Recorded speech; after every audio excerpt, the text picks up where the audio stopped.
असं म्हणतात की हे ठिकाण केवळ दगडांनीच नाही तर कित्येक साऱ्या कहाण्यांनी बांधलं गेलंय. नमस्कार, मी युग आणि मी आज आलेलो आहे विविधा वेलनेस विलेज या ठिकाणी.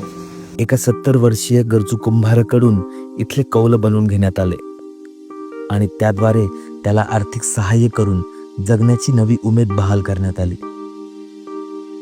महाराष्ट्र आणि कर्नाटक सीमेवरील एका विशिष्ट आदिवासी जमातीला बोलावून त्यांच्या मार्फत अंजनेरी आणि गिरणारे परिसरातील दगड फोडून घेण्यात आले आणि इथल्या भिंती बांधण्यात आल्या.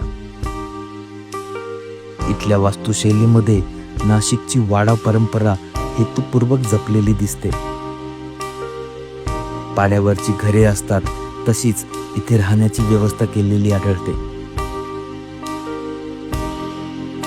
हडप्पा संस्कृतीतील स्नानगृहांसारखेच देखणे स्विमिंग पूल येथे पाहायला मिळतात. खाण्यासाठी येथे सात्विक फूड मिळते. मातीशी नाळ जुळवून ठेवण्यासाठी येथे बऱ्याच ऍक्टिव्हिटी करण्यात येतात.